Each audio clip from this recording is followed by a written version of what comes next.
Every sandwich you have ever eaten is named after a guy who almost definitely never invented it. And the real story is somehow more interesting than the fake one.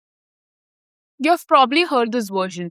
In the 1700s England, John Montagu, the fourth Earl of Sandwich, is gambling cards late at night and he doesn't want to leave the table to eat. So he tells one of his servants, bring meat to me between two pieces of bread. That way he keeps one hand free for his cards and never has to stop playing. His gambling friends see this and start asking for the same sandwich. And that's supposedly how the word entered the English language. Great story. Repeated everywhere. Probably not what happened. Historians would have actually dug into this and have a problem with the timeline.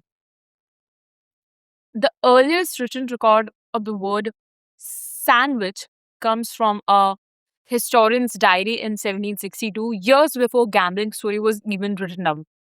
And the gambling version finally does the show up in print. It's a satirical, gossipy travel book written by someone poking fun at the Earl's reputation, not someone reporting fact. Here's the other thing: the Earl was, by most accounts, an extremely busy man. First Lord of the Admiralty running a navy during a war. The kind of job that doesn't leave time for long nights at a card table. The more boring, more believable version. He probably ate cold meat between bread at his actual desk because he was working constantly. This is the part that gets me. Nobody remembered tired politician eats at his desk. Everybody remembers gambler, too committed to his cards to put down his cards. The myth was simply more fun to repeat. So it became the version that stuck.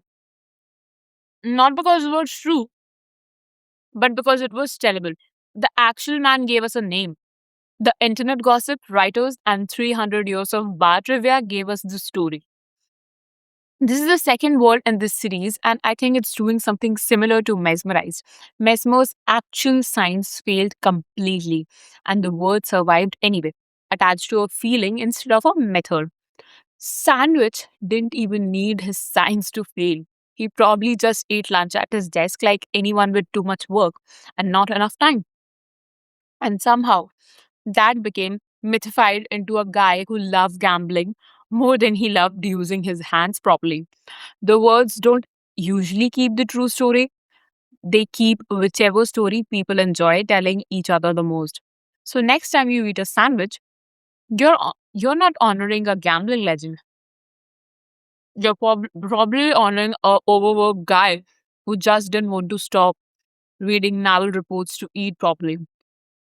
Tell me, is there any fact you grew up believing that turned out to be the more boring true story dressed up as better one? I want to hear it.